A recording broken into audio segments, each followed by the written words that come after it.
Welcome to presentation on IFCI Limited.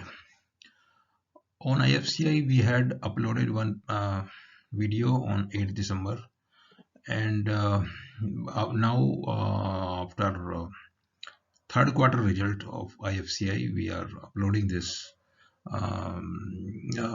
video with analysis of third quarter result and the other happenings regarding public sector enterprise, including public sector financial institution and banks. Obviously, there's a lot of talk and a lot of heat in the market, and in that context, this video becomes more important and more exciting for the investing community.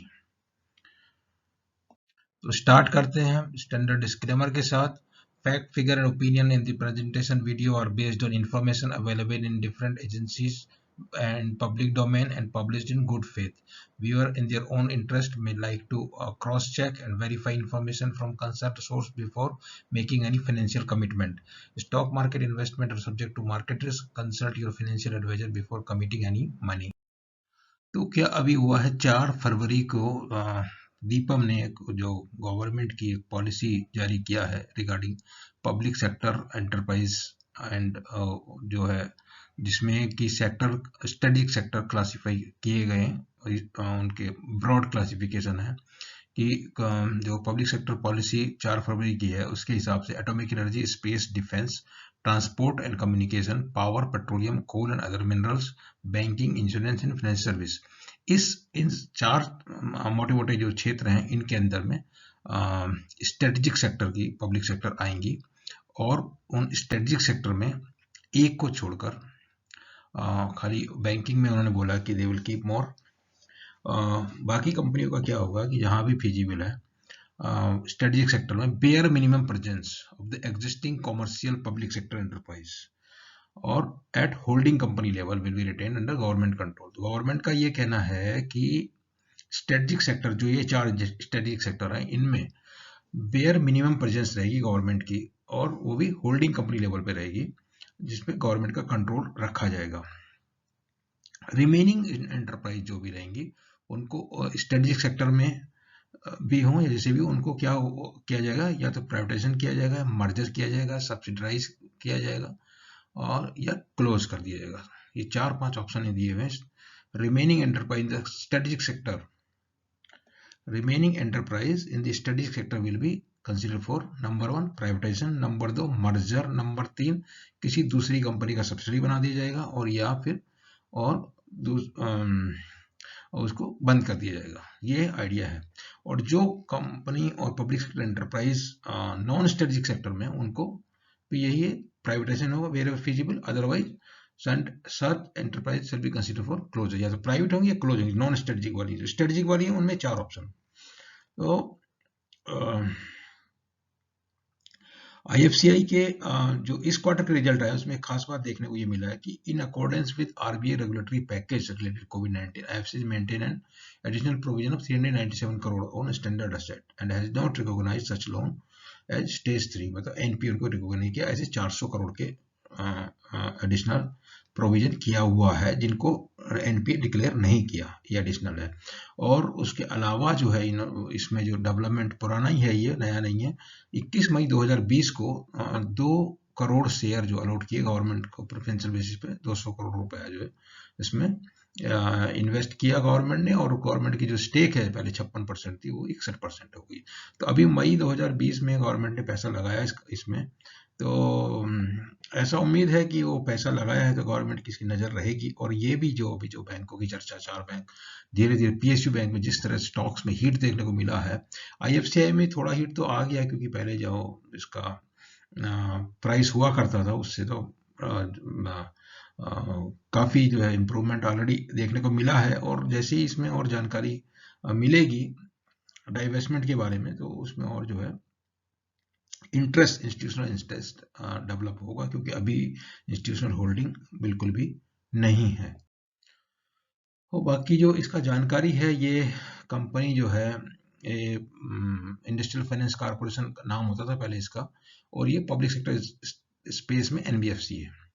1948 में industrial finance corporation of India के नाम से statutory corporation हुआ था और ये industrial finance corporation of India act 1948 के हिसाब से जो to provide medium and long term finance to industry, उसके हिसाब से इसकी स्थापना हुई थी। तो जब तक ICICI industrial credit investment corporation नहीं बनी, तब तक ये जो है यही सोलली रिस्पॉन्सिबल थी गवर्नमेंट इंडस्ट्रियल पॉलिसी इनिशिएटिव के लिए। IFCI was the whole means sole responsible. 21 मई 93 को इसको जो है कंपनी बना दिया गया, और जिससे कि उसको higher degree of operational flexibility मिले। फिर IFCI को मार्केट में लाया गया दिसंबर 93 में, और ये लिस्टिंग हुआ। It was one of the promoter entity of NSE। ऐसा था कि जब NSE के शेयर्स के पास थे और NSE की पब्लिक इश्यू की बातचीत चल रही थी, तो उन शेयर का वैल्यू अनलॉकिंग का पोटेंशियल था। अभी क्या हुआ, क्योंकि वो तो हुआ नहीं, तो वो जो भी भाव मिला इन्होंने जो है अपना जो प्रॉब्लम्स है उनको टाइड ओवर करने के पूरा जो है बेच दिया, ग्रेजुअल मैनर में कर करके पूरा बेच दिया। अभी बहुत छोटी कंपनी, लेकिन बहुत सारे इंडेक्स का हिस्सा है। ये जानकारी ये है थर्ड क्वार्टर के रिजल्ट जैसा कि पब्लिश किया है कंपनी ने। इसमें बहुत ज़्यादा जानकारी नहीं है, और डिटेल में भी इसको हम देखेंगे। तो इसमें जो स्टैंड अलोन बेसिस पे 400 करोड़ रिवेन्यू है एज कम्पेयर टू 488 करोड़, और कंसोलिडेटेड बेसिस पे 687 के अगेंस्ट 610 करोड़ है, तो कम है पिछले साल के जो ये थी ये पिछले साल की तीसरी तिमाही से के मुकाबले ये कम है consolidated basis and also on standalone basis, दोनों में कम है। और लॉस जो है बहुत ज़्यादा है, उसका रीजन समझ में आएगा अगली स्लाइड में। और इस प्रकार से ये रिजल्ट में और कुछ इस पेज में बहुत कुछ जानकारी नहीं मिलेगा जो पब्लिश इन्होंने न्यूज़पेपर में किया है। तो हम और डिटेल में देखने के लिए ये देते हैं, एनालिसिस करते हैं। उसमें क्या है कि जो आपको 5 क्वार्टर के रिजल्ट आप बराबर सामने देखिए, और ये क्या है कंसोलिडेटेड है। इन्होंने ह्यूज प्रोविजन किया है 984 करोड़ का। पिछले सालों में देखिए प्रोविजन कितना रहता था, 186 करोड़ था पिछले साल की तीसरी तिमाही में, जिससे कंपेयर कर रहे हैं। तो उस समय 186 करोड़ सिर्फ प्रोविजन था, तो प्रॉफिट 335 करोड़ डिक्लेयर किया। अभी प्रोविजन जो है 984 करोड़ है, और 700 करोड़ उसके हिसाब से लॉस है। तो ऑपरेटिंग लेवल पे अगर आप देखिए तो बहुत ज़्यादा नहीं है डिटीरियरेशन, 549 का 400 है, कम है। मगर जितना यहाँ पे लॉस 700 करोड़ का डिक्लेयर किया, उसका मेन रीजन है प्रोविजन। जिस तरह से ऑपरेशन में और इनका देखने को मिला है,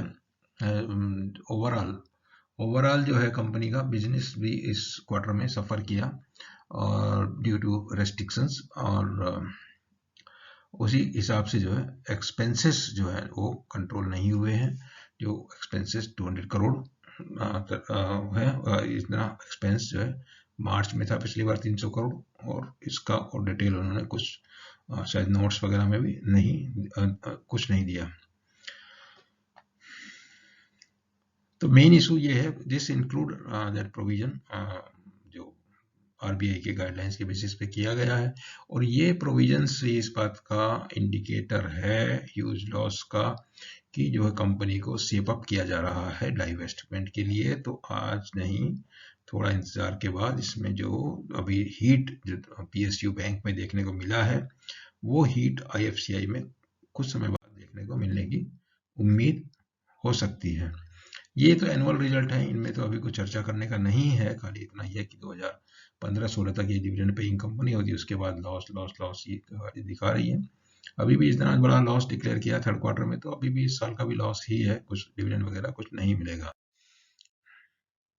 ये 3 साल के कंपैरेटिव डाटा है, और इसमें बहुत ज़्यादा क्लियर विजिबिलिटी नहीं है। अगर किसी को इंटरेस्ट है इस डाटा में, तो ये इनकी जो है FY 19-20 की एनुअल रिपोर्ट अवेलेबल है उनकी वेबसाइट पे, उसमें मिल जाएगा। ये भी उसी तरह का है।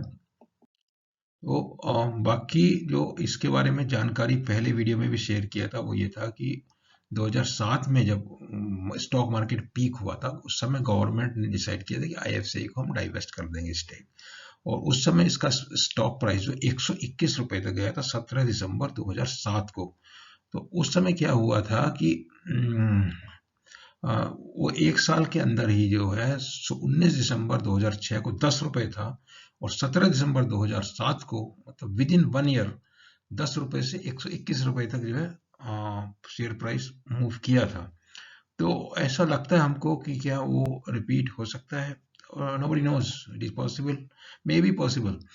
और 107 रुपए के भाव में बातचीत हुआ था कि गवर्नमेंट अपना स्टेक डाइवेस्ट करेगी, लेकिन क्या हुआ कि किसी वहां पे उस समय ईपीएस 13 रुपया पर शेयर था, बुक वैल्यू 30 रुपया थी।